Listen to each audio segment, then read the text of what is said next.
Hey there, everyone. As you can see, I'm wearing a Pittsburgh Penguins jersey. I said I wouldn't wear one for a while. It has been a little while. I said I wouldn't wear it in public. In a way, I'm not, because this is in the outdoors, you know. I'm just wearing one on my YouTube channel. That's completely different. Anyway, I have been reviewing the whole, Stanley Cup scenario and some of the things I've said before. I did make it a point of saying that Nashville looked as though they had the same sort of problem that San Jose had, where they were happy to be where they were, and they didn't look as though they had enough drive to win the Stanley Cup, and they didn't win it. I knew that they were the underdog, but yeah, sometimes things just don't work out. I am eating humble pie in the sense that yes, Pittsburgh was the better team, although there were some things that were suspicious, to say the least. However,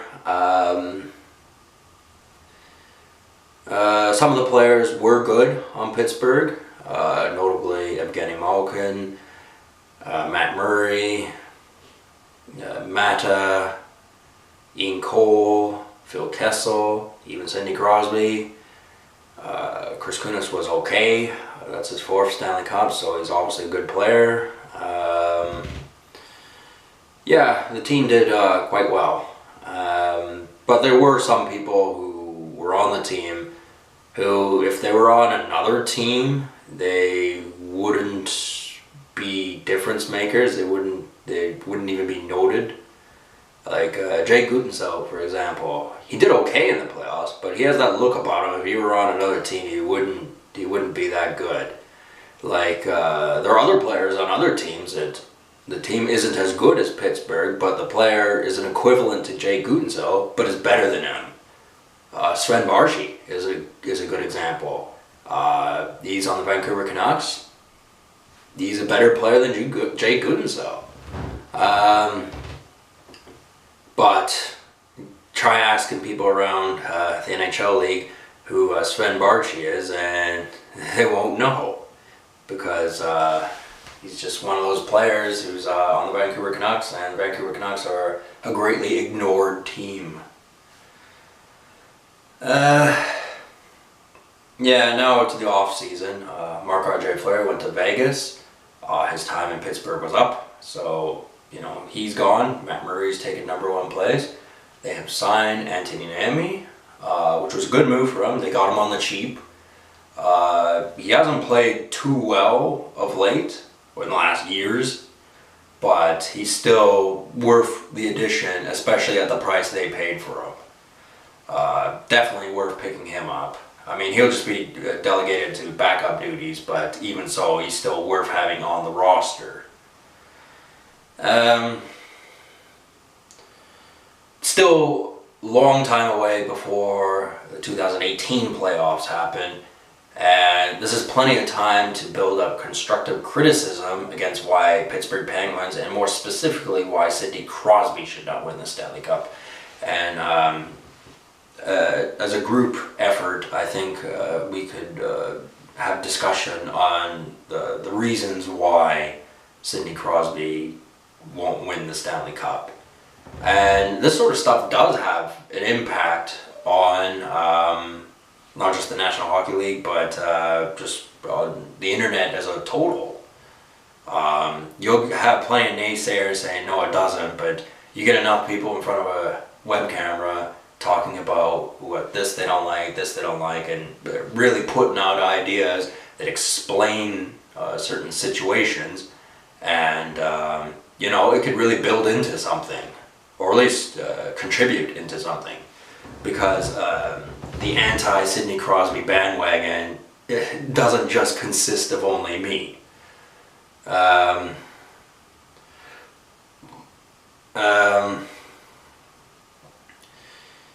Yeah, some of the things I did like about Pittsburgh and what Pittsburgh did that was better than Nashville. Well, look at goaltending. The Pecorine was playing against Matt Murray. Matt Murray was the better goaltender in that series. I mean, Pecorine had a couple of good saves, but he had a lot of really dodgy games. And he's being paid way too much.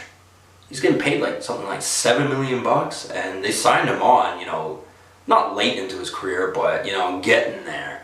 I don't think contracts of that size should be signed with that kind of money, because there's just about no NHL player that's anywhere near as good as their prime once they hit past 35.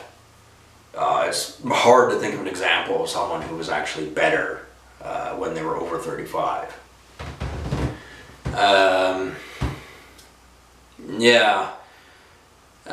I think Pittsburgh's definitely going to make a good push for another Stanley Cup run, but something's going to come along and just be the brick wall in their way. I have a premonition of that. I just suspect. Gonna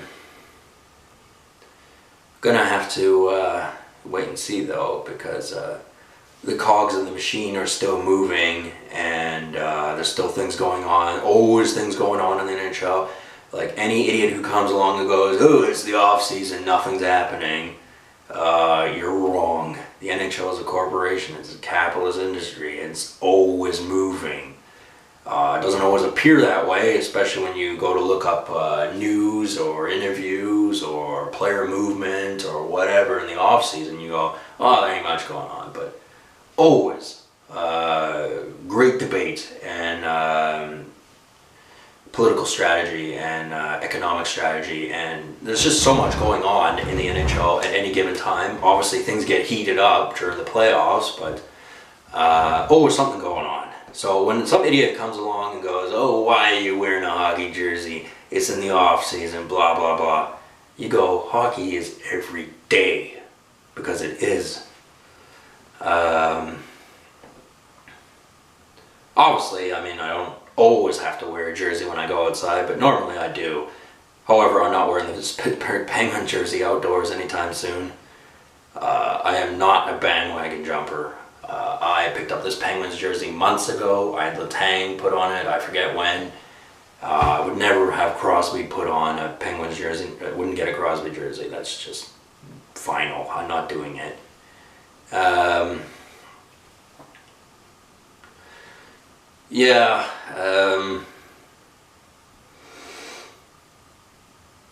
It would be really interesting to see what teams are going to be dominant next year. I mean, there's always speculation on who's going to be good and what team is going to be successful, but you never quite know. Anything can happen. Things can just unravel at the seams. That has happened to Pittsburgh before, most notably when they were playing against the Red Wings, and the Red Wings won the first time around. They came back and won it the next year, but Sidney Crosby and all his hype and how everyone talking about how great he was and how he was the best player in hockey, it at that time didn't amount to anything. It amounted to him looking like a failure. He nearly went into the dustbin of history, so I mean, you got to give him some credit, but at the same time, you can't excuse him for being Fatty Pugh and cutting a big piece of cake, a sliver out of it, and then taking the big piece and leaving a little sliver for everyone else, which is what it appears he's doing. Because so many players have gone to the dustbin because of him, or appear to be going there, unless something happens. And he's a very greedy player. He wants too much, and he's insatiable. And it's not just too much money, too much power, too much influence, too much status, and all those things, but it's also just his impact on history and how he greedily grabbed as much as he could. I think he should have to pay for that and look for it later in life. It doesn't matter how nice a guy is, although I hear he can be a prick.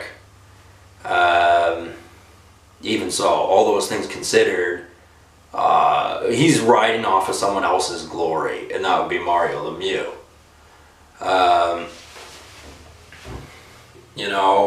So for what it's worth, I think Sidney Crosby has had his fair share of the pie, and it's time for someone to push him off his pedestal. And we got all year for a bunch of us to get together and have a conversation on how that could even be, there's even some sort of wizard spell we can put on it that will just make things right. I'm not the kind of guy who just flip-flops on a decision. I'm fairly solid in my head, but, presented with new facts, I might alter my opinion on certain things, because as someone who has limited knowledge of the inner workings of the NHL, obviously there are some facts that I don't know about.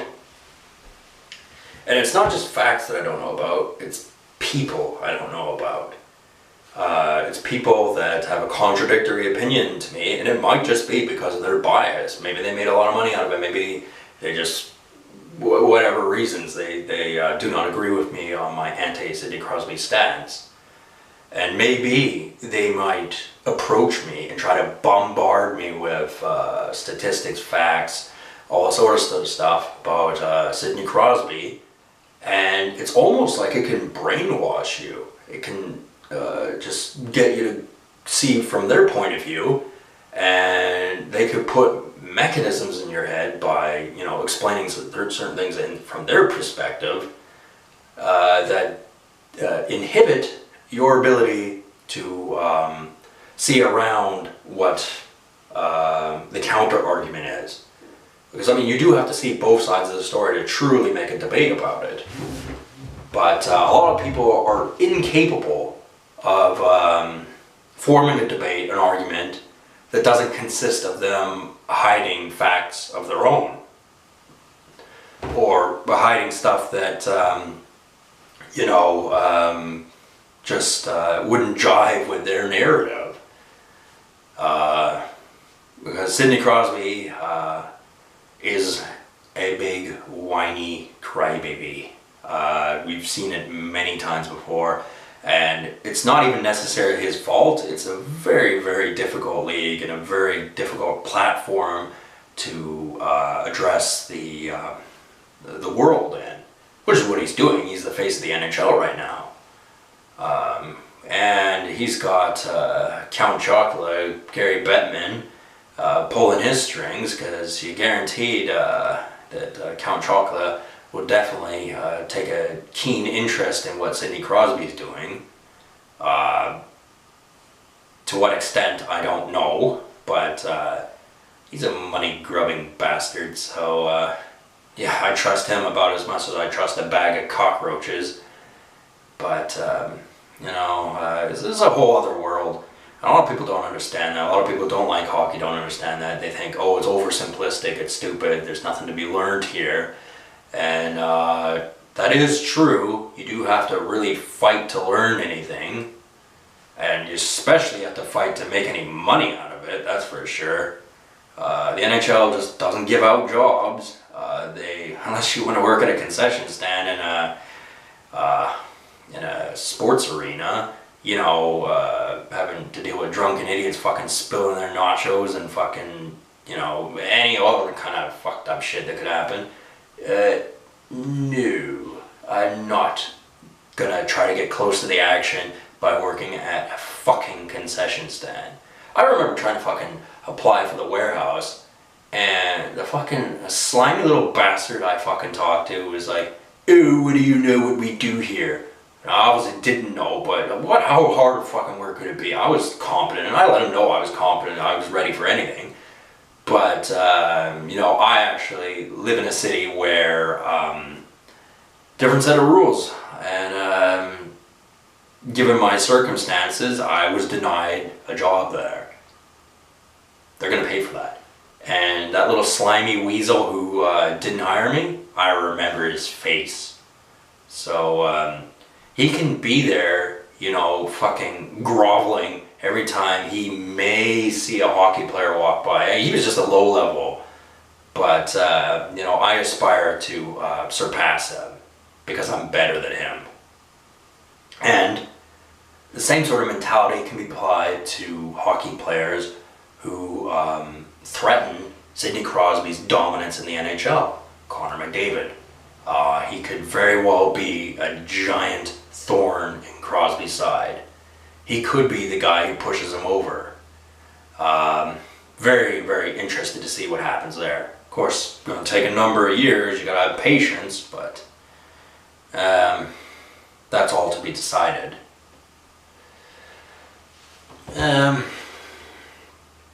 Yeah, I guess there wasn't really a point to this video. I just wanted to show, yes, I will wear the Stanley Cup. Yeah, no, I will wear the Pittsburgh Penguins jersey. I will acknowledge that the Pittsburgh Penguins have won the Stanley Cup, and that's just the way it is. Not a bandwagon jumper. I mean, I do have two Pittsburgh jerseys. I have a throwback Coho, and I've got this Letang jersey, but yeah, like, I don't have the same like for them as the Chicago Blackhawks. Like, some of the people I know hate the Chicago Blackhawks just as much as the Pittsburgh Penguins, but that could all be, you know, just circumstantial. Anyway, yeah, I'll talk to you guys later. Have a good one.